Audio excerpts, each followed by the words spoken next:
course on career counseling, it is extremely important to understand why you should take your career choice seriously. In this video, we will help you understand the importance of making the right career choice for yourself. So, why is your career choice so important? It is important because it determines a lot of things in your life, including number 1, quality of life. Your career choice plays a huge role in deciding where you live, how flexible your life is, and the kinds of things you are able to do in your free time. Number 2, identity. Ask any elder person about their career and they will tell you about it as a part of their identity. They'll say something like, I am a journalist, instead of, I report news. Notice how everybody asks you, what do you want to be when you grow up? And not, what do you want to do when you grow up? This shows that your career choice shapes your identity. Number 3, impact. Every human life touches thousands of other lives in so many different ways.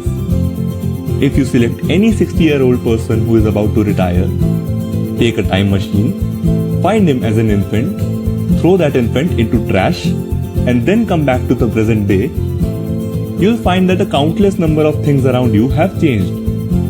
So whatever career you choose, the world will be affected by it. Anything that determines your quality of life, your identity, and the impact that you make should be taken very seriously. And that includes your career choice also. So we hope that this short video could help you understand the importance of making the right career choice. Having done that, we will now move forward to start our career counseling course. We are pretty excited and we hope you are too. So, let's begin. See you.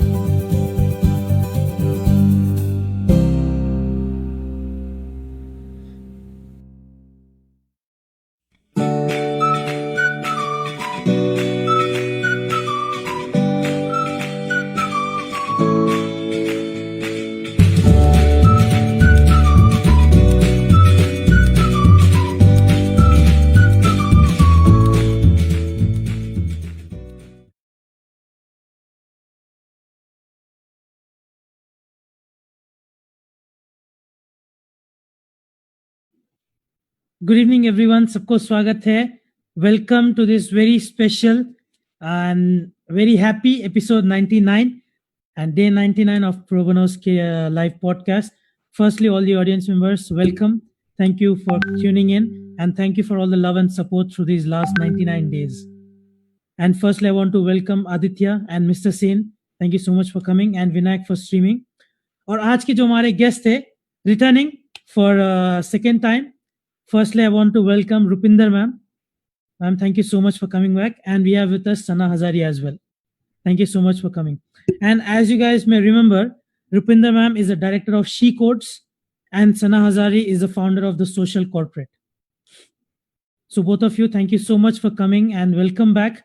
And Ajka discussion is going to be a wonderful and very important discussion. So guys, if you want to watch Sana's episode, please refer back to episode number 39. And if you want to catch more about Rupinder ma'am, you can tune back to episode number 28. So absolutely do that. In the meantime, before we get to the topic itself, Rupinder ma'am or Sana, we today a naya audience hai since the time you have been with us. So can we get a quick introduction of each of you? Firstly, Rupinder ma'am. Hi, everyone. Thank you, Saman. So about me, I am presently running an organization called She Codes Foundation, where we are actually, working with the government schools in Delhi, we've enrolled 1,000 girls to bridge the gender gap in technology by teaching them, computer coding education and make them skill ready and job ready for the 21st century challenges and opportunities. Apart from that, I also teach a program called Leadership, Action and Change, which is a people-powered change program to build leadership in the communities, especially young leaders, to work on social change and action. I'm running that program through the Jindal University, and I taught that program at the Harvard Kennedy School with Professor Marshall Gans last year, and I mentored 26 students across Europe, Asia, Middle East, Australia on social change and action projects on different issues of education, political campaigning, environment, gender, um, political rights, etc. So thank you, Saman, so much. Over to Sana.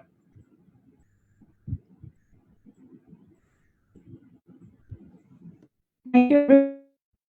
Thank you for joining. I'm excited to be back with the Pro Bono team through this podcast, and congratulations.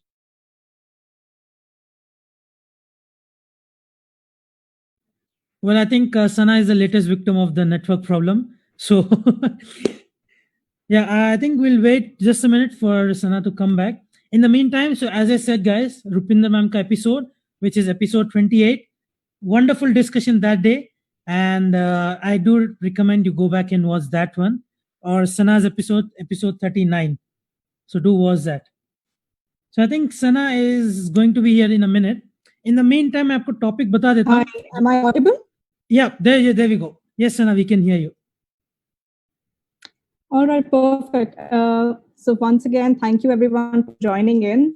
It's really exciting to be back here, and especially for this special episode, the 99th episode. Many congratulations to the entire Pro Bono team for doing this and consistently doing this career counseling session with different experts across the world, as well as, of course, launching their sports management program. Kudos to you guys.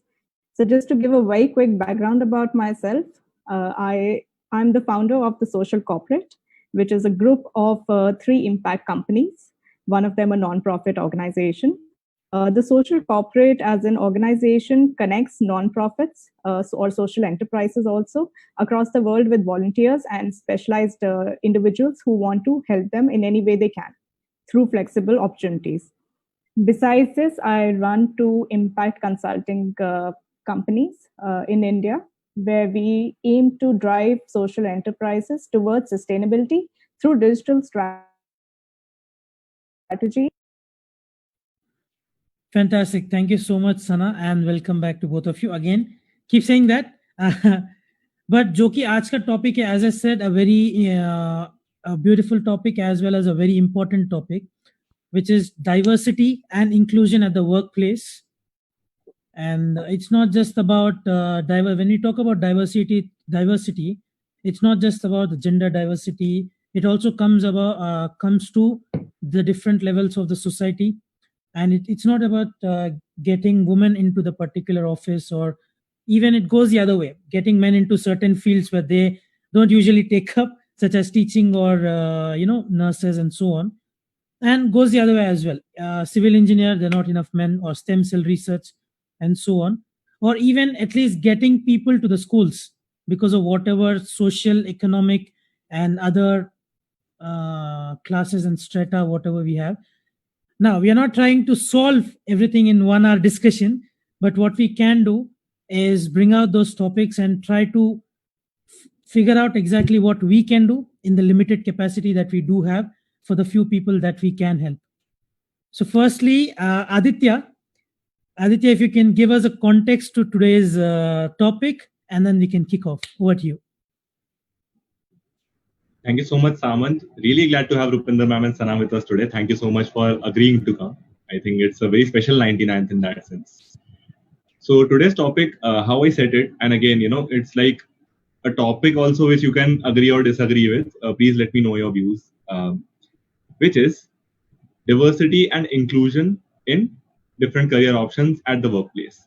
Now, when we talk about this, I remember a story, I think in Rupinder ma'am's episode, I told this to everyone as well, that there have been multiple instances in Haryana, in Rajasthan. I've gone to different villages where I would be doing career guidance, or I would be teaching entrepreneurship to students, and then students would be very doubtful about whether or not they can pursue a career that they want to pursue, and they will be asking me questions कि भैया आपने बता दिया career option हमें, we can pursue this if our parents let us, if the society lets us. There are certain societal rules set out for us.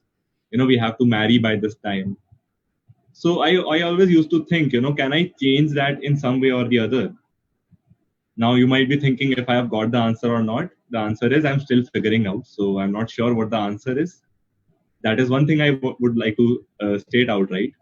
But yeah, the idea is that if education can solve this mindset problem through some way, that is something which we are trying to discuss today. And if we can make people more aware about the mindset that they should have to make sure that every career looks like an equal opportunity to people of all, people of all sections of the society, whether that be from any gender, whether that be from any financial status, or whether that be from any area, any language speakers. So this is what the topic means basically. So when we are talking about diversity and inclusion, we are not just talking about gender, we are also talking about all sorts of diversity that you can have. So that to solve a particular problem, let's say in education, if I consider this as an industry and take this as an example, how do we solve a problem in education through different lenses? So obviously, if I am helping a student in Rajasthan with career guidance, my opinion is that a person who speaks the local language can also help me, and a person who is not from that context but can bring a different viewpoint to that context can also be very helpful. So this is the kind of diversity that we imagined. Now again, please feel free to agree or disagree with the topic and interpret it exactly the way you want to. And let us know in the comments what your thoughts are. And I think that's the topic. So Samant, can I open it with a question, or Mr. Sen, would you want to? I would just want to add, when we talk about inclusion, so it's inclusion is a huge part of special education, जो कि the disability community is what we talk. So I always keep saying, the limited experience and knowledge that I do have, but इस field में I think I can add a bit of that perspective as to how we can get these people into the regular, the mainstream society, which is the entire the plan is to do, is to let those people come in and just be a regular member of the society. So I think I want to represent that. I mean, yep. So I just want to throw that in there. Yes, I guess Rupinder ma'am ka electricity gaya tha, so she did miss out Aditya's interpretation. So Aditya, quickly, within the next 1 minute, if you can, go through that question again, the topic. Sure, I'll quickly go through. So in short, what I was kind of interpreting from this topic is that if we want to really make our workplaces more diverse, we have to include more people from different cultures who speak different languages, who are from different genders, and who have a different viewpoint towards life. We cannot have people of the same kind in a workplace, otherwise people will never disagree to each other. And if they don't disagree, how will viewpoints be challenged? How will a new perspective be discovered? So I think that is the basic point of view towards that, and why we are addressing it through a career guidance point of view. And again, I will repeat that you can feel free to agree or disagree with that viewpoint also, that it can be addressed through career guidance or not. The reason being that I have personally gone to villages where I have seen that, and I think I mentioned this in Rupinder Man's episode as well, that people are resistant, especially girls, or people who are financially of a certain strata. They are resistant to certain career options. They think that certain career options are not just meant for them. So how can we ensure equal opportunity in each and every career option? So that's a mindset at the end of people who are heading that career option right now, who are in the positions of power, who are employers. And then it is a mindset change at the end of the people who apply as well, because if they really want to reach out and if they really want to make waves in a certain career option, they definitely will. And in these times when a lot of discussion about a certain word, the basic idea is how can we change the mindset of both the learners and the employers to ensure that every career presents an equal opportunity to every person in every society. So yeah, that's a quick interpretation. Yeah. So Aditya, you wanted to kick off the first topic, or did you wanted to hand it to Mr. Sen? I think Mr. Sen would be I'll just leave it to you. I want you to fight between yourself. I don't want to get in between. Mr. Sen, would you want to take up the first question? Thank you, Aditya. Welcome. Namaskar. Welcome back, both Sana and Rupinder. Great to have you back. And as I said, you are two champions in this field. And I'll straight away get into the topic. I'm going to read something that I've got. Now, in I'm going to read. Okay. Only 12.7% of working engineers in India are women. The unemployment rate for women with engineering degrees in some parts of India is about 5 times higher than the unemployment rate for men. So that's my opening statement to the two of you. And since both of you are in the technology field in some way, so let's kick off with, shall we go in alphabetical order, Rupinder? Yeah, thank you, Sain, and thank you for having me here. And in fact, I totally agree with that question. That's the basis and the premise of why I founded She Codes Foundation here in India, because that's one issue we're trying to address. So while I was doing research, we found that, of the 30% colleges in India which are for women, only 11% colleges actually cater to science and technology or engineering field for women. Okay. And out of that, only 30%, in fact, in the IIT Delhi, from with which we have a partnership for She Codes Foundation, there are just 30% girls in the engineering colleges also. And when you were actually in the corporate sector, so say 95% of our women workforce is in the unorganized sector, the 5% which is there, out of them only 30% are in the corporate sector in technology field. So I mean, I was just sending an application to one of a global fund company. I don't want to be naming that right now. I hope we get it. But there I was like, the female workforce ratio in India is the lowest globally. We're just ahead of Pakistan, Asia-wise also. So you can really imagine the kind of gender imbalance we have in the workforce, and especially in sectors like technology and in organized sector. So this is one of the issues, like, of course, the social, cultural, political, economic factors. Apart from that, one other issue which I feel, which the National Protection NCPR report has actually raised recently, is that the dropout ratio of girls from schools at the age of 15 to 18 is very high. Why? Because, like I said previously also, our education system actually does not cater to providing you any skills at the school level. We do not actually provide any skills which can get you any employment after you pass out of school, or which can actually make you ready for higher education. So that is also one of the gaps why we have so much of gap in terms of getting women into the technology sector. The other thing is, research has also shown that at the age group of 11 years, there is a mental block most of the students go through. It's not just females, it's the males also. That science, technology, or maths is something which is very difficult.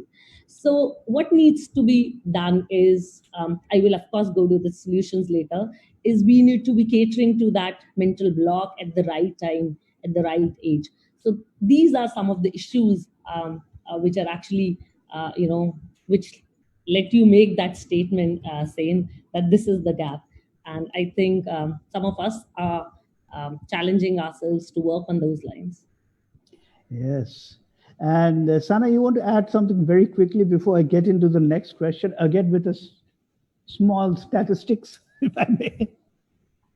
Sure. In fact, ma'am, you did mention that about 30% of the IIT Delhi student population is women. Honestly, as an outsider, I honestly thought this number would actually be much lower. So I'm actually very happy to hear that at least it's at 30%. 30% is pretty high. It's pretty high. It's pretty high, actually, right? In fact, one question that I had for you, and I want to discuss over here. So I remember myself when I was back in class 10th, and we had to choose our different streams. And now that we are all talking about at how we need to control the mindset, or how we need to change the mindset of the students at that point, and try to remove or break the stereotypes or the shackles that we have of the society. It is important. I agree. It is important to do it at that point. And I remember myself how we had one class for computer science students, just the subject computer science. So while girls did not run away from the science and technology field, but they definitely ran away from the computer science field. And every year, consistently, even when computers or online digital technology was becoming more and more prevalent over the years, every single year we used to see only 10% of the class used to be girls. 5 out of 50 children were girls. Why was that the case? Not really sure. Another thing that is important here is that the mindset starts to change, I feel, at a young age. Also, because it has to do with what careers are there after these different streams. So let's say when you're in class 8th or class 9th, certain stereotypes start coming or start taking shape, as you mentioned, in girls as well as boys. And we start thinking that, oh, men should probably be doing something like finance or maybe engineering or something, and maybe women are more suitable for a liberal arts field, so that because of the careers that follow after that, and it actually all stems from there as well. That's a brilliant take. Now I'm going to come up with another statistic. We have the Steel Authority of India, SAIL, huge. They are employing approximately 70,000 people. It's quite a lot. Guess what is the percentage of women there? 5.9. Yeah. So the total females out of 70,000 is 3,993, of which out of 70,000, 920 are executives.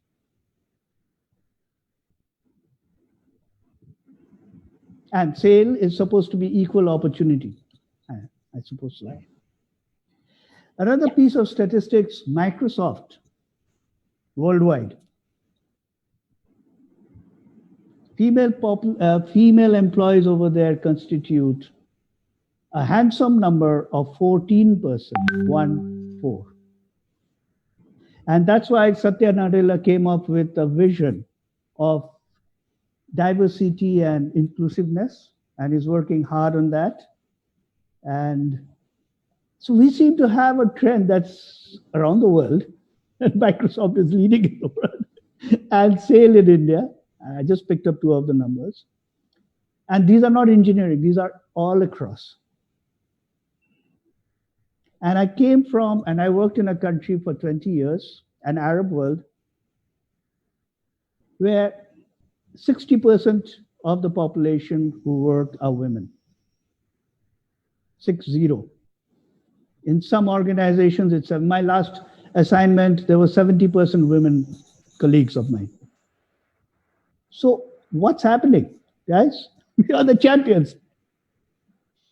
Okay, so I actually want to go back to Sana's question and her interpretation also, and connect to your statistics here saying. So what is happening is, like Sana said, that, liberal arts, or, the choices which we make, why do we make those choices? Actually, they're connected to the social cultural factors in India. India basically is a patriarchal society. Okay, so today, if I'm running my business also with my dad, of course, I am very clear that if I'm running this business and I'm doing my work, I am not taking up any other household role, because if the men of the house are not doing it, I am also not doing it, right? Well, what happens is that in India, it is assumed that women should take up soft roles like a teaching role, a nursing career. Of course, that goes with that we are very kind and gentle at heart, women are, and occupations or careers very well. But apart from that, it is also assumed that women have to cater to the family also. So equal responsibility at the family level is not divided. All right. And the second thing I just want to go back is everybody is talking about gender and inclusion. All right. We are saying equal opportunity employer. But are you actually making efforts? Where is the inclusiveness? Are you actually making efforts at, if you are actually employing women, you are saying, okay, we are employing, are you actually retaining them? Where is the retention rate? Do you have policies that make those women stay? Do you do something in the organization? Do you have a committee? Does your HR recruits in a way that the people who are employed, males or the females, they view the females as being inclusive, and something is not done that they don't leave?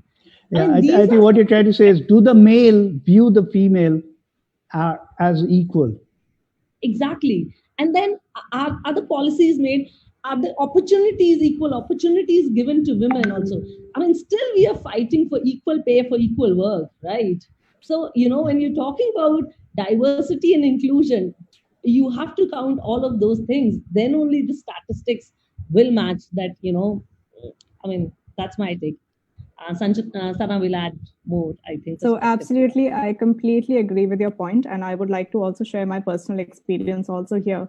So in the past, I mean, I have been, and we know that the many various sectors that are male dominated right now, not just in India, but in fact, this is a fact that is very prevalent globally. Sectors across not just tech, but even finance and even entrepreneurship for that matter. Why are there so less women in entrepreneurship right now? So of course, what is required? Required is a mindset change, and as important is the community support for everyone here to enhance the diversity and inclusiveness in every field. But it is not just limited to that. So as ma'am just mentioned, that what happens is once you join, and what I have seen from my past experience, once you join the rat race and you're unable to, women are usually unable to balance the work and life hours down the line. Because, for example, when I was working in investment banking field, we were required to work most of the time, and of course, we had long hours.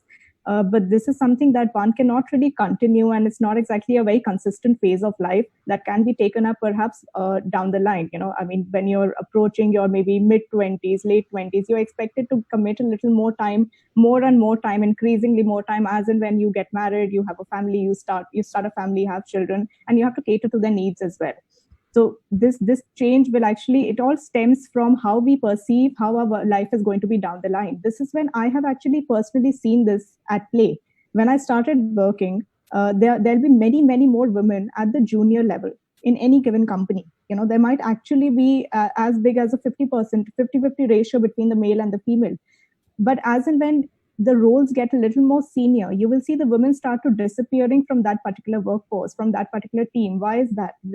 I was actually lucky enough to work under a very strong female manager, a female director in my company, and I was able to see how she balances work and life. And I try to inculcate this in my life also. Because if we keep working and we are a part of the rat race at the end of the day, and this goes from a perspective of the employer as well as the employee, one needs to understand that we need to have suitable hours during our work life, which we can actually manage and continue down the line as well. Everyone should be able to participate in household chores. Everyone should be able to take out time for their friends and family, and even yourself, right? And it's important to invest time in yourself as well. So this is another factor that I feel could be at play here. Yeah, go ahead. Mr. Sen, I want to maybe pick up from this particular topic. Obviously, I want to take it away from gender and talk in general the psychology, not just regarding the gender, but having to do with the socio-economic disparity and just in general all the different factors that play into why you discriminate, basically. And you eliminate the main criteria, which should be merit. And merit should be the basis of whatever you do with any person. Actually, it's not merit. It is in my terms, it's humanity. You cannot have complete humanity when you leave out 50% of what we call humanity. Just not possible. So I actually wanted to add a point here that diversity, of course, we're talking about gender inclusiveness, but diversity also includes, right now we're all talking about Black people's Yep. lives, or racism. We're Yep. talking about disability, physical disability. Yep. We're talking about, say, in our own country only, we're talking about the tribal communities, we're talking about language barriers, like, so all those are actually included. So when you're actually making efforts at having different kinds of people, I mean, frankly, why are you actually making efforts? Because, of course, in a corporate world, your consumers are different. So you want to understand, by having different diverse background of people, that how your consumers are behaving. Of course, in the non-profit world also, we cater to different social segments, and we want to understand what that community or what that social segment is undergoing, what challenges they are undergoing. That's why in our organizations also, and this particularly this topic I actually teach at my our program also. We actually teach that why is diversity needed. It not only leads to, creativity, not only leads to ideas, but it actually enhances, for a corporate, and it enhances their impact, the financial values, and of course for the social sector also. But how do you then goes the thing of inclusiveness, that if you're actually having someone who's physically disabled, do you have systems in place? Okay, if you're having people from different regions, does your eating place, or say your canteen, have different food options for those people? So all these things actually matter, not only for women but for different people, and that's how the retention of different people goes. So I just want to give a quick example. I was working with the Polish embassy here in New Delhi. So I drink the chai, Indian chai, with milk. Of course, in Poland, they don't drink it with milk. And I'm happy to say that I made it a ritual that people started drinking chai after I was insistent. So in the pantry, only black tea or green tea used to come. No milk used to come when I joined. And of course, our Indian, the people who used to be working there, they never raised the question. Of course, I had been trained in human rights. So I actually once I said there is no milk, and they said, "Oh, we all drink black tea." And I said, "I am an Indian. I don't drink black tea. I drink tea with milk." So you got to provide that. So I think this is also that you start questioning also the organizations, and if you don't accept the status quo, things will change. But if you think that, okay, no, I mean, you really need to make efforts also from your side. The second example is I work in the jewelry sector, and when I go to do my purchasing, or when I go to do the selection or meet the manufacturer, the jewelry industry caters to 99% women. Women wear more ornaments than men, of course men also. But you will not see a single woman heading any of the jewelry brands, or heading any of these organizations or any of these enterprises. And that used to be really surprising for me. That And then I thought that maybe we really need to work on this also. But since again it goes back to the social cultural factors, that women business level are seen to ones who should be heading the household, and not the business front. So I think that mindset needs to change. And right now, because we're talking about career counseling, career guidance, parents need to start adopting that mindset for their children, for the boys as well as the girls, that things have to be different. Yeah, so I remember there was a meme which was going around recently, which became a joke and it went quite viral. So we've always seen a store in front of that. It's written Agarwal and Sons, and it's a very usual name. We see and Sons over there. Then one of them actually had cut and Sons and written and Daughters, and it actually went viral. But that's because of how the society sees it. It's something we've never seen before, and it just makes us realize that why not? Why is it always assumed? Right? Why are these stereotypes even there in the first place? Yeah, and the other thing which I've noticed is when I came back to India, I found that disability access is not there anywhere. Forget it, it's just not there. It seems India just makes the disabled people invisible. I mean, there are no ramps, there's no wheelchair access for any place, whether it be a shopping mall or anything. You have the grand stairs that are there, and so why is that happening? I think, Samant, you want to say something on that first before we get to Sana and Rupinder. Aditya, you just hold on to your horses. You select the comments that you have to read. So Right. So as for the disability, now सबसे पहले तो I'll put out statistics क्योंकि let's make it clear. Let's take it the numbers as they are, and then we can talk about the actual field में क्या हो रहा है, the psychology of the people, because you can talk about numbers all day. You can talk about, okay, the statistic was 56% of females are graduating from college as compared to boys, which are 44%. And you might feel like, acha, okay, the scale is tipping on their favor. Lekin out of the 56%, how many are actually going on to work in their field? I think the other thing is how much of the female population are getting enrolled in colleges. Right, Mr. Sen, yeah, on paper it looks good. Now the disability population right now, from the most recent statistic, was 2.1% in India. Now under the disability, you also need to understand, based on the 2016 RPWD Act, there are, I think, 21 different disabilities. And under those 21, when you talk about a ramp or you talk about braille access, the metro mein dekha hoga aapne, the flooring where it's actually a guided place. So you also need to understand that the population is a very, very minor thing. I'm not saying we shouldn't, but you can also see exactly where the mass ideology comes from. Jahan pe, are you willing to spend, this is the ideology I'm thinking of a business point of view, or let's say purely a financial point of view. Now, would you be willing to spend, say, agar aapko ek flight of stairs build karne mein, it's costing you, say, 20,000 rupees. Now, and there is one person who is using the wheelchair as compared to, say, 5,000 people who are actually using the stairs who can walk normally. Even other disabled people, such as, or actually we like to say differently abled. So or let's say there are intellectually disabled, autistic, and so on. So the question comes, are you willing to spend another extra so much money to accommodate that one person? Yes. So no, yes, absolutely, you should.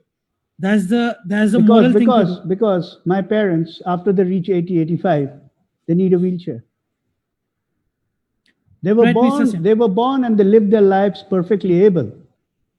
But the last few years of our lives, my life, your life, I don't even know whether we'll be able to walk, whether we'll be able to make it to the washroom. And for these people, we are disabled at that point of time. And that is a humongous 20% of the population. Right, absolutely. But then if you think about it, like I said, I'm purely looking, morally speaking, absolutely should.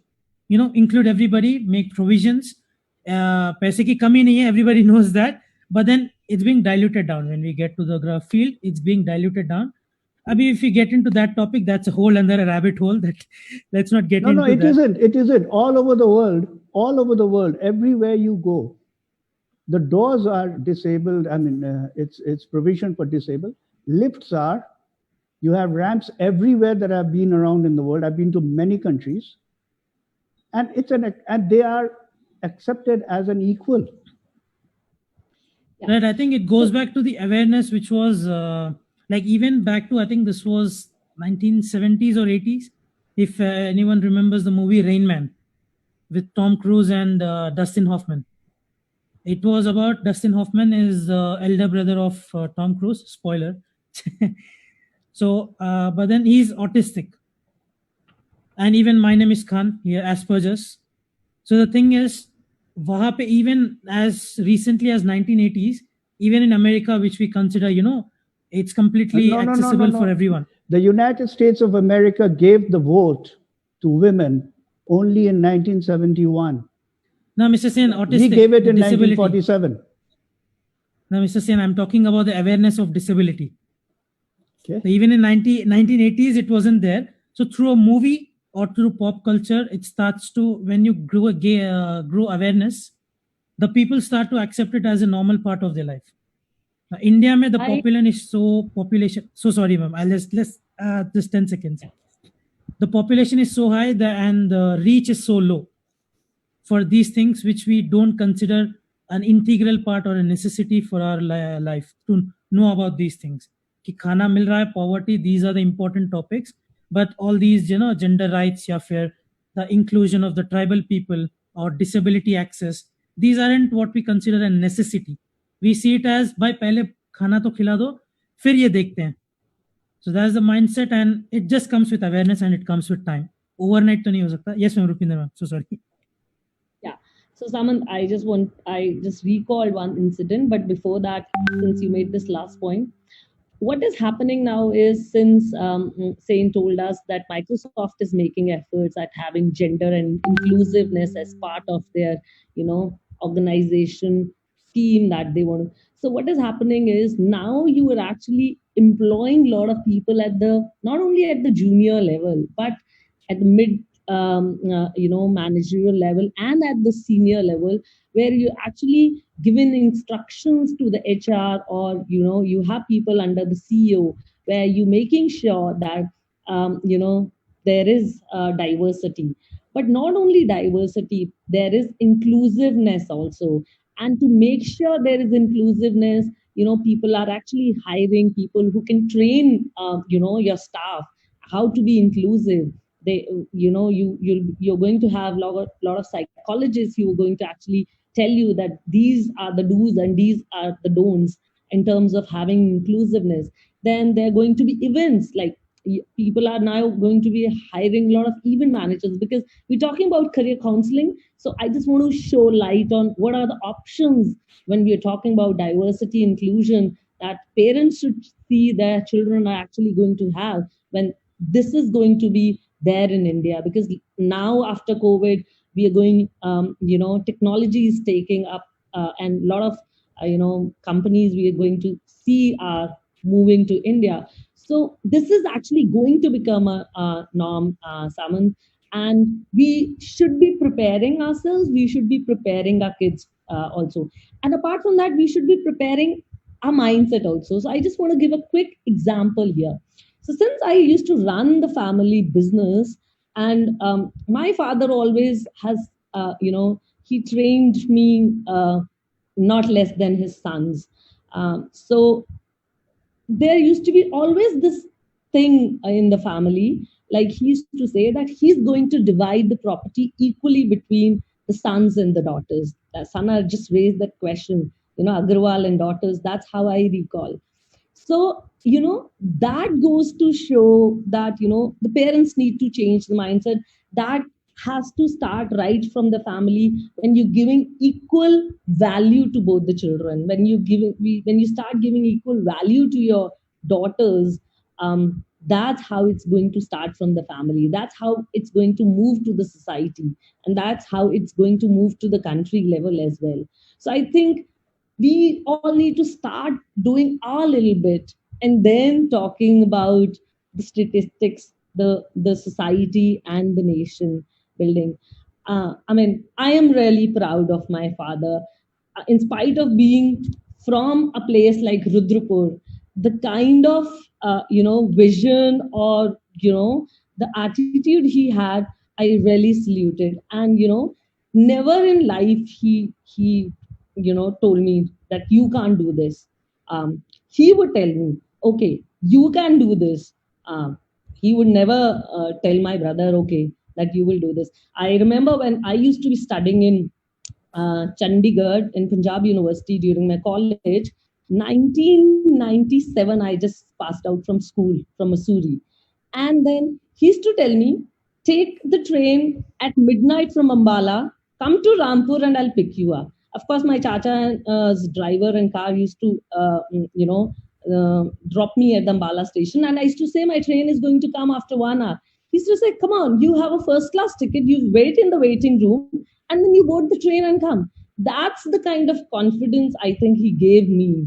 And that has actually why I'm sitting here right now is because parents need to trust their children and give them equal values.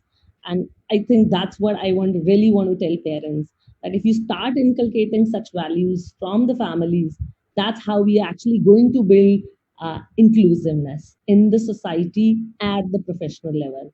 Otherwise, it's not going to happen. We can keep on having such discussions sticks Yep. for ages to come. So I'll Salute add to your one parents, more. ma'am. Yeah, I think, Everybody so- wanted to jump in. I just Yeah. wanted to give a quick example Sure. about, the first thing, obviously, ma'am, I think parental role models for moral education through action, not just saying ki, acha, be honest, and then you jaake dukaan pe kuch aur kaam kar rahe ho. Not that, but through actions, obviously. And one example was the Lemon Tree Hotel. Lemon Tree Hotels. I'm not sure if this is like everywhere in India, but I think this was Noida or Delhi. Lemon Tree Hotels is almost all of the employees are disabled or differently able. There you go. And I think most of them are Down syndrome with intellectual disability, with just maybe a couple of people being, at the very high ups, being not disabled or not differently able. So I think it's possible if you take time, if you put effort into building an empire which runs on pure action and not just the labels on a person, it can work absolutely. Yeah, Sana, you were saying something. Yeah, in fact, so ma'am's story actually reminded me of another point. I had the opportunity of working with one of my previous clients, whose family had some farmland in Uttar Pradesh, and they had actually only decided to pass on that land just to the sons of the family, and they had 3 daughters as well. None of the daughters ended up getting any part of the ancestral property, not to own, not to work on, not to have a part of. 30 years later, they have collected the resources, they have gone back, and in the neighboring area, they have actually bought their own piece of land now, and they're doing very well. They're doing farming over there. They are actually very profitable as well. They have actually they have hired many farmers, many of working farmers actually doing much job than the sons are actually doing on the neighboring land now. So this is an example which you rightly mentioned, that it does stem from the parents as well, and how they encourage their children. Right. So I have been fortunate enough that my parents have backed me while I decided to change my career and decided to pursue entrepreneurship, and that too in the impact sector. This is never an easy choice to make, or for the parents to let their child make. Right, but I have been fortunate enough that has happened, and they have backed me up. Now, let's say if the son comes and says that I need some amount of money to start some initial capital, then I want to start my company. Whereas your daughter saying the same thing after leaving a secure job, by the way, how are you going to be open to that mindset, if at all? Or are you going to encourage her to continue working hard towards it even when she wants to go and start her own family? Right? Or are you going to discourage her? Because a huge part, I'll tell you, especially for women also, a huge part actually comes because like I said, that our mindset somewhere, we feel that, we feel intimidated to enter a new field, to enter a male dominated field. And a huge amount of that also stems from not getting the right encouragement, not getting the right support from our friends and family at times. And I have seen this with different friends of mine. Again, fortunately, I did not face that issue, but I have seen it happen. And it's very prevalent across the world, again, not just in India. I'll just have one point regarding this differently abled topic also that we were discussing. Now, it's very important to understand that while morally it is the right thing to do, perhaps, but let's say the employer, from an employer's perspective, is there still a mind block that, let's say that if the government has not made it mandatory in any particular country that 5% of your workforce has to be hired from a different culture or a different city, or has to be differently abled, so if these rules are not there in place, then what are my mental blocks that an employer might have when they're deciding to hire someone, a potential candidate? Do they see disability factor as a negative point? Are they not going to hire them because of that? Are there different factors at play? Also important to keep in mind at this time is also the factor that what is going on in the mind of the person who is appearing for such jobs, who is appearing for such interviews. Do they feel intimidated by the people who are not differently abled? And it's a lot to do with your own mindset as well, because we're not just talking about how the employers need to change their mindset. It's not just about employers including inclusiveness and diversity in their own industries, in their own companies. It's also to do with every single individual. We all need to have a mindset change. We all need to come out of our shell. I used to feel intimidated often just because someone, my peer, used to have one extra degree than me. But that's not the whole point. If you want something, if you want more exposure, more responsibility, or you want to learn, then you need to also, as an individual, as an employee, you also need to reach out and try to get the same success that you want. Step up to it. Exactly. Now, that's a very good point, Sana. I want to add on that. I was reading about Pat Mitchell. Now, Pat Mitchell was the first woman president of CNN Worldwide. So she broke a lot of glass ceilings. And what she said is, for a woman to succeed, and women who have already succeeded, who have already broken the glass ceiling, they should take the lead in mentoring, nurturing, and counseling young women to step up to it and be leaders. And so what is your take on that, Sana? Because you were in an investment bank. And actually, I did another scheme. That's a different story. That's later on. But Sana, what is your take on that? As an investment banker, was there such of a counseling, a mentorship for women there? Was there any counseling or mentorship at all in the first place? Yes, absolutely. In fact, not just in my team, but on a firm-wide basis. I was working with BMR Advisors, which is now part of KPMG India. Both the firms, I'm glad to add here, did have a separate section where my director at that point, my reporting manager, was in fact she's a partner right now in KPMG India, and she was heading these counseling sessions for all the women of the firm, industry-wise. And very proud to be a part of that. And that's why, so huge amount of my work ethic today has actually stemmed from that. I've been able to break my own mindset and my own shackles. I started becoming comfortable slowly to reach up to my manager and tell her that these are the different areas where I'm not getting the responsibility, maybe for certain reasons, for different reasons, but I want to. Even if it includes long hours, I'm willing to put in that extra effort. Of course, there are. So I'll give you a funny example also over here, and it's actually unfortunate about women helping women. And this is where I talk about community support. This is when I brought that point up. I often reach across to people through LinkedIn, for personal or professional advice. What happened was that I actually decided to reach out. I was doing a little experiment of my own, and I decided to reach out to 5 men and 5 women in different fields for the advice that I required. The men ended up responding, all of them, within 24 hours. And I'm sure we can have a different topic session one day to discuss why that happened.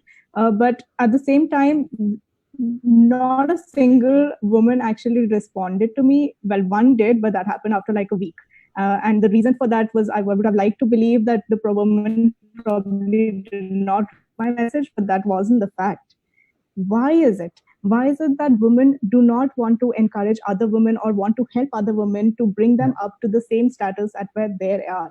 I'll tell you one possible reason over here, which is widely talked about in other interviews as well that I've seen. One possible reason is that they feel that there are very few opportunities available for a woman to be at that high level where everyone wants to get, right? So they feel that, if there's only one seat for a woman out of 5, if there are only 25 or 20% of the seats that are for women out there, then why should they see the other women as just a competition at the end of the day?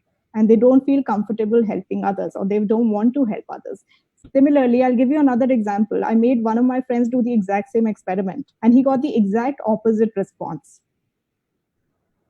Now on that, Rupinder, yeah, because so I have seen that, and I agree with Sana, because mentoring of women is very important to take them ahead and take them to the next steps.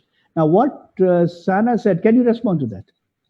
Yeah, so I totally believe mentoring is really important, but I would disagree that women feel, in competition or something, because Sana, what I have seen and how I have encountered women is that men are ingrained, like when you train them, men are ingrained to network, to talk about work, to talk about business.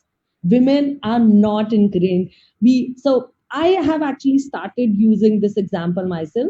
So when I got the Open Society Foundation Fellowship, initially I used to say I was lucky enough to get it, but then I realized all my counterparts, male counterparts, would never say that they were lucky. They would say they worked hard for it. Okay. So we assume that, oh, luck has been bestowed on us and we have been lucky. Men are trained that way to network, to say that we work hard. Women have not been trained. So that's why mentoring is really important. One example I really want to give is, why do we have such less women in politics? Is this reason only? Women are not mentored and trained. So when I went to Poland and I was working with the Institute of Public Affairs in Poland, a national organization, we actually saw there was a jump from 11% to 24% in one election at the national parliament. What had happened was that the capacity building training had started for these women. So, more women started participating. Of course, the gender quota system was also in place.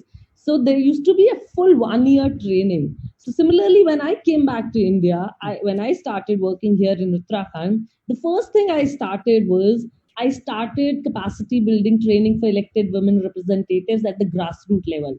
But and that too entirely a different scheme, because what was happening is, you actually now again talking about inclusiveness, these trainings used to be run by males, and then these trainings used to be run for males and females altogether. But you really need to understand the cultural background, that women have different mindset. In India, at the rural level, women will come with a parda, or they will not talk in front of men. Then how are you going to actually train them? So when I started the training for these women, we did entirely women trainings. We said men are not allowed.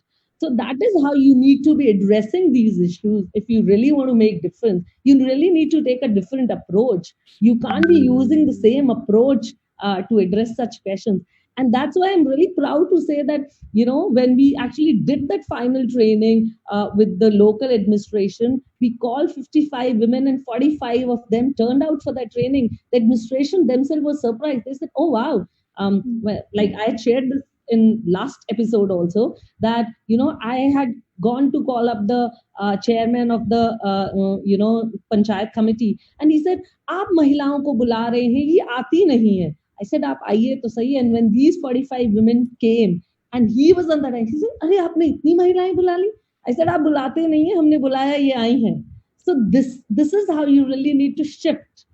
You really need to shift in your approach of mentoring and making women feel included. If you don't do it right from the start, you will feel that there is competition. And of course, Sana, I think we all need to really work hard on that there enough space, that it's not just 20% that we compete for, it is equally 50%, so that we don't feel the competition. It's like we supporting everyone. Yeah. And Right, Mr. Sen, I have to move to a few of the audience comments now. I thought of giving it to Aditya. Okay. Aditya is purely the No, with the comment that Aditya, so now you know that counseling and mentoring of women is a huge requirement, and you need a woman to do it for the emotional and the mindset sort of connect. So on that, now decide, Samant or Aditya. I think Aditya, you need to say a few words. Thank you, Mr. Sen. I'm really sorry, Samant. But I think what I learned from the discussion that has been happening, and it has been amazing, I think, just to sit and listen to Rupinder ma'am and Sana talking about stuff, and Mr. Sen as usual.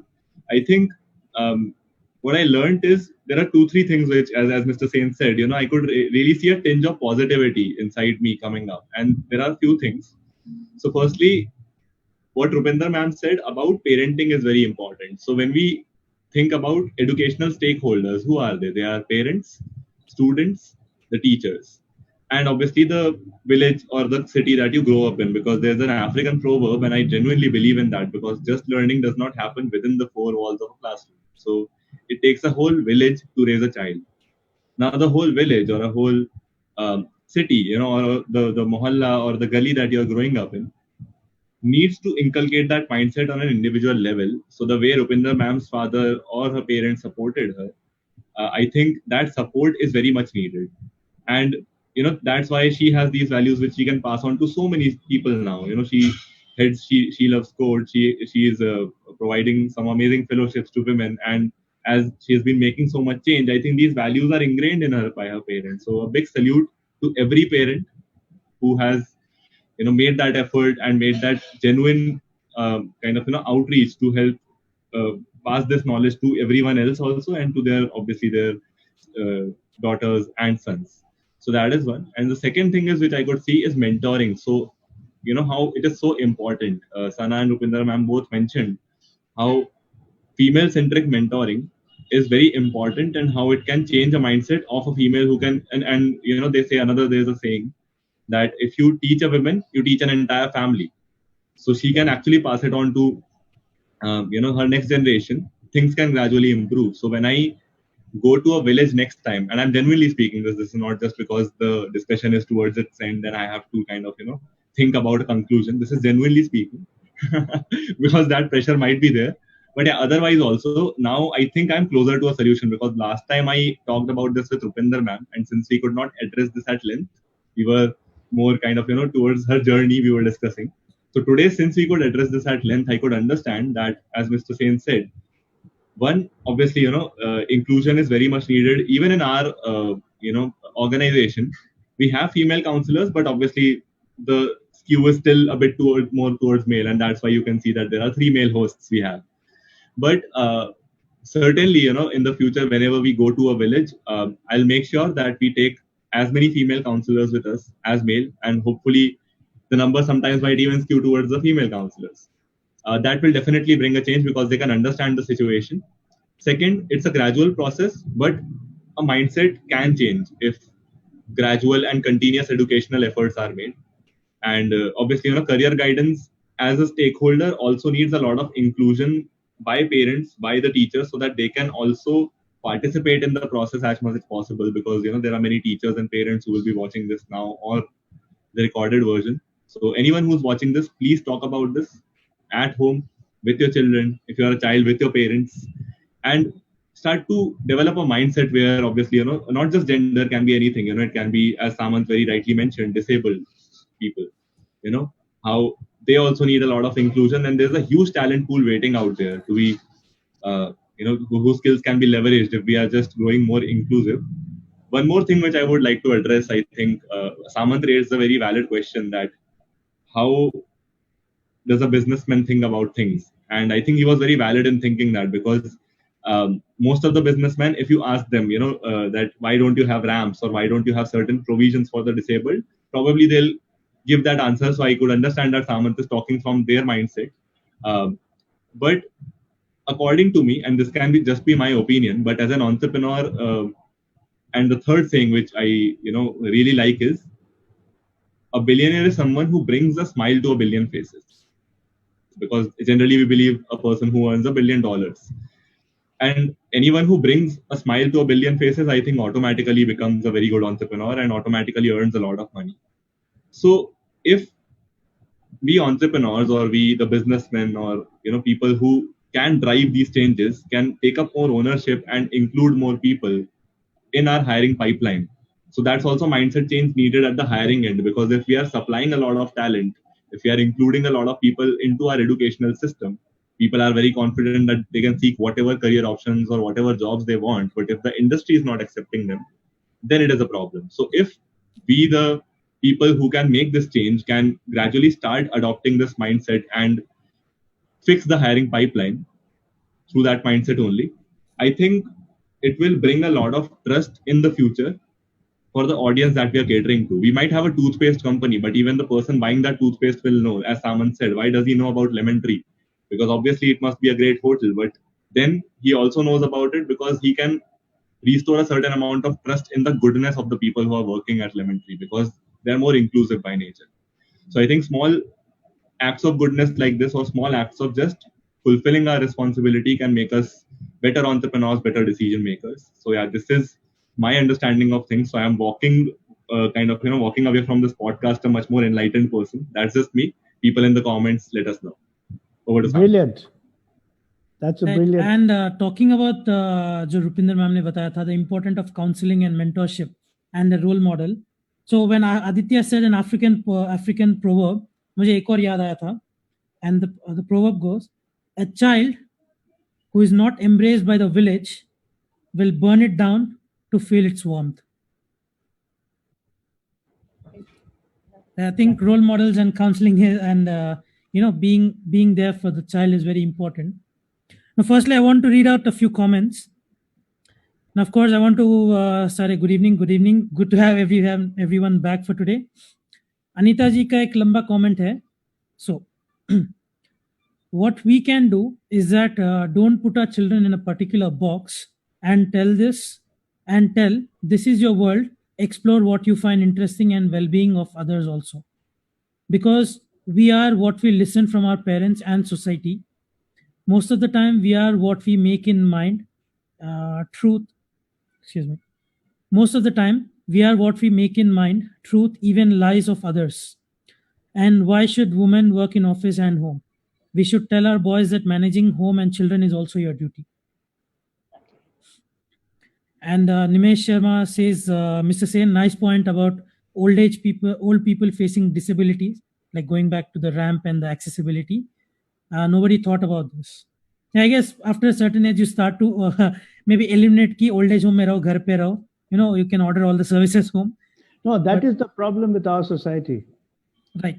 After a certain age, we lock ourselves in. I want to make a point here. So this quick instance, OP Jindal University, one of the biggest private universities here in India, when they started, of course, it's a liberal arts college. They talk a lot about humanities, human rights and everything. But what they actually missed out initially was providing provisions for disabled person.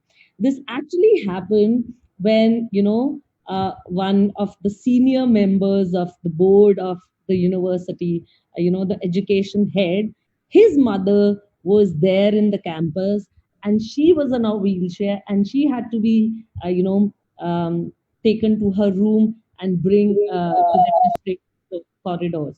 So then what they did was, that is when they actually created a ramp so that her wheelchair could be taken. That's when they actually understood that this is needed. Before that, they also actually forgot to make a provision. So I think, yes, someone needs to bring that into light, and then we should have people also who can address that also. So thank you, Sain, for bringing that point. It's very essential. Right. Another comment from Anita ji, who says we should create such an environment for differently abled people which suits them. Again, this was a conversation we were having yesterday with Sanjana. AI, blockchain, technology ke piche mas bhago, which is a trendy word. Try to find solutions which are best suitable and the way people want to be helped. You don't need to do the whole, AI ढूंढ के automatic wheelchair. No, just add a ramp. Technology की घुसाने का क्या जरूरत है? Why do you want to force that just because trendy topic hai?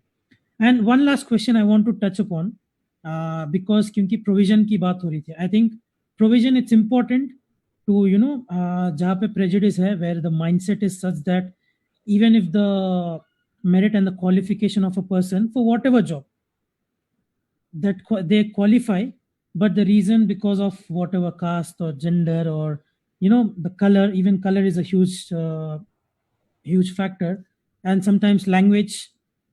So you try to, give it to someone who you think you might get along well or better.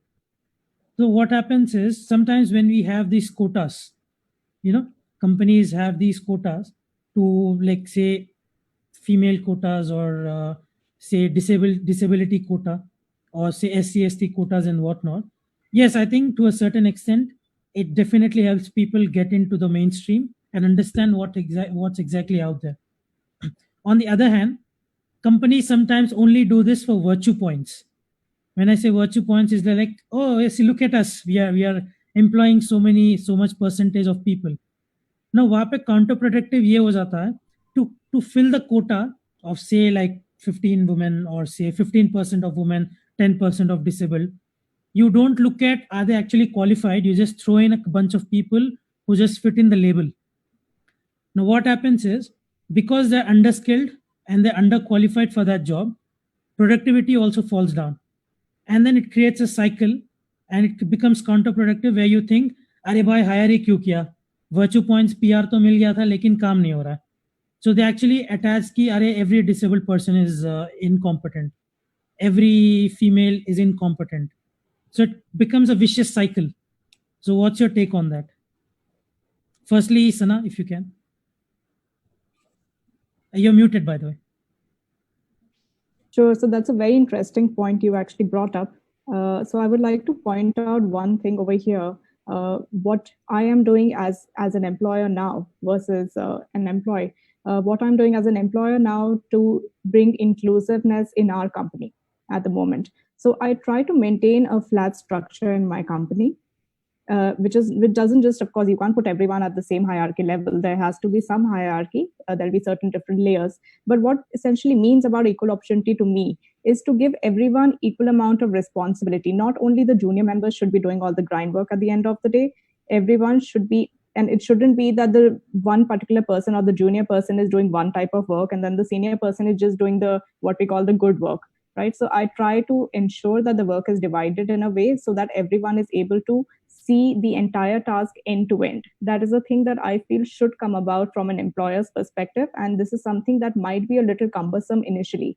Let the same person give them a holistic overview about the entire task that is to happen. And then when everyone starts to work towards a common goal, then in the long run, then that actually enhances the productivity as well from an employer's perspective.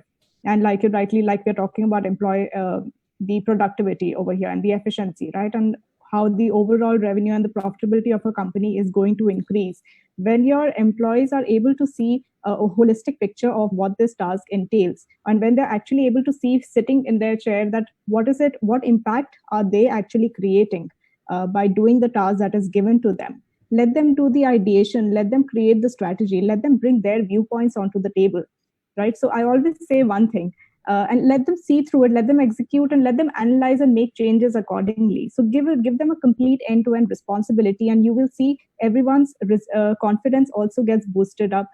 They become less and less intimidated by their peers as well at the end of the day, and the teamwork can actually come into effect. That is when that happens. So when we are hiring people, I always say that I just don't just want to add more pairs of hands to work. For me, it's about adding more minds to work. And this is where the cultural diversity is also at play.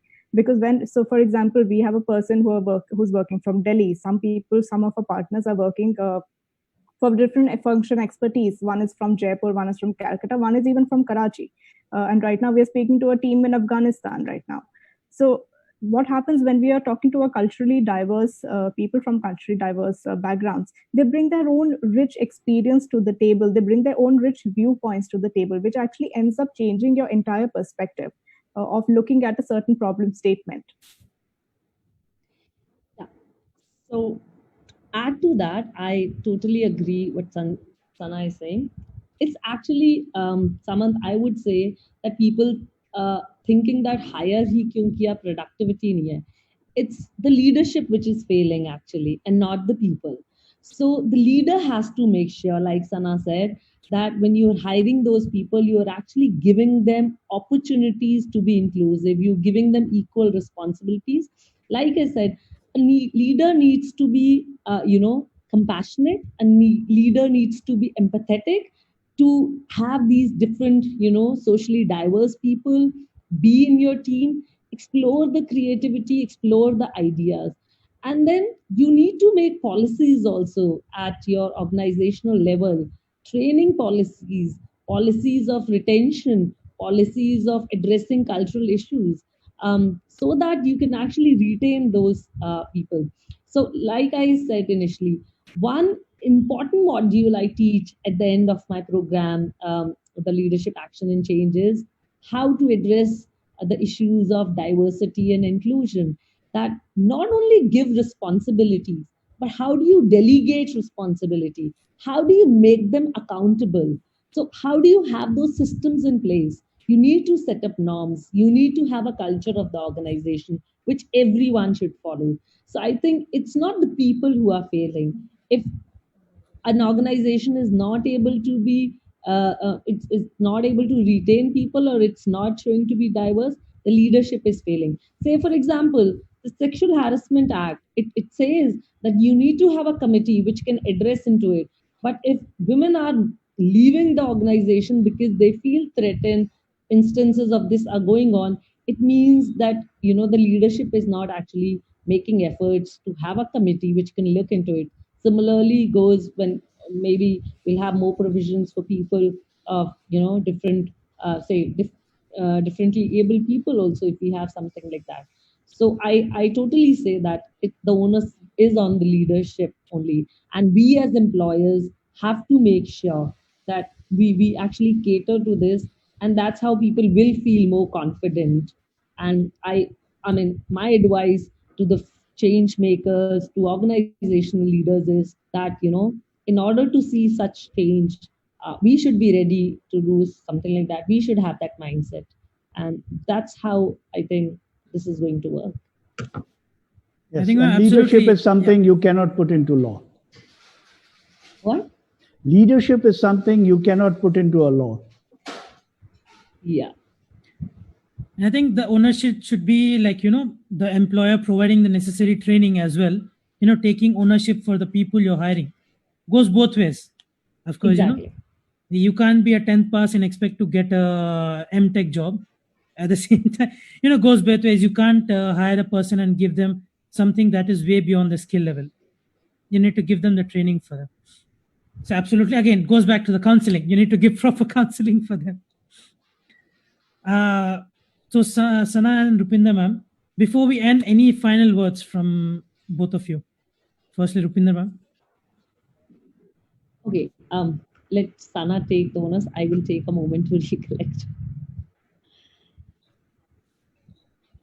Sana, you can No, go ahead. I feel the conclusion here is that there is a mindset change that will be required, which is required not just at the top level, it is required at all levels. Even at the child level, when the children are in school at that time, even when it comes to the parents, or it comes to we are talking about an employer versus employee. So we've brought a lot of interesting perspective and very interesting points over here to include that the responsibility is not just on the employer to bring about these policies, but equally important for the individuals to be able to break from their mindset, which I have personally also been a part of. I've always had this feeling that just because maybe I don't have a postgraduate degree or I don't have a professional certification, and I'm at the same level as my other peers who do, and I'm working, I felt the need to overcompensate somewhere, and I felt the need to maybe try to work twice as hard and at the same time not feel as if maybe I don't deserve as much.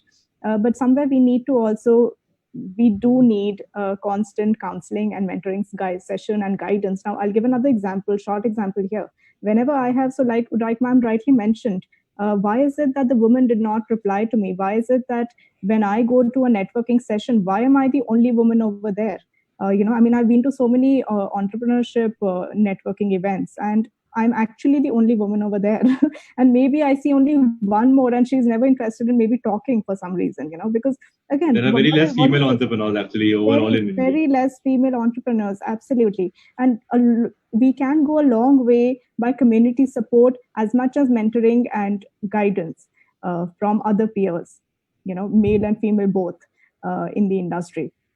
So this I completely agree, and kudos to you, all of you, for taking this up at your levels as well. Yeah. Thank you. Totally resonate with what Sana is saying. And first of all, yeah, this topic is like very close to my heart. And I just lost my father a month back. And the way he's trained me, today, everybody in the community is banking on me that I am going to be taking on the responsibility of the family. Why? Because he inculcated such values, not my brothers, but me. Because that is the vision he had, I think, for me, that my daughter can lead. So I think I really just want to go back to that. It starts with the family, then it goes to the school, because it just reminded me of, the gender sensitization trainings we used to be doing at the school here in Uttarakhand. And I mean, one thing which really stuck me there when we used to be talking how our daughters perceived, if we're just talking about gender, is that they said daughters are perceived as paraya dhan. Can you imagine a 6, 7 standard girl telling me that? So that is the mindset we inculcate in our daughters, which needs to change, which needs to shift. And I really want to tell the parents, the teachers also. That's why we had these trainings for the teachers also. That when you tell these girls that boys can do this and girls can do this, please stop doing that, because that's why we started this coding clubs for girls at the age of 11, because that's the mindset we want to break, and we want to give them a dream that tomorrow you can be a machine learner, tomorrow you can be a robotics champion. And even if you don't want, if you don't happen to be a robotics champion, there are going to be other avenues which are going to open up for you. You can be working in fintech, you can be, say, working in beauty industry also, which a lot of women would love to, but use technology. So letting women have those options, give them wings to fly at least, and I'm sure they will do wonder, to the family name, to the society. Just have that faith, and just give them equal value is what I would suggest to the parents. And I think that is what is actually going to take us a long way. And of course, we need to be making sure, as employers, as change makers, as leaders, that at the organizational level, we are doing our bit. We are inculcating, those norms and culture in our organization, and also in a way we making efforts that our government is actually supporting this, that so that tomorrow, if we don't have strict sexual harassment laws in place, even if we have in place but no action is being taken, we need to really, as a society, as leaders, we really need to be working on that. And like Samant was saying, disability, if it is you know an issue in organizations, people working there need to actually stand up and take a stand and take a call. um, you can't be blind to such things. If you really want to see the change happen, you also need to start working right now.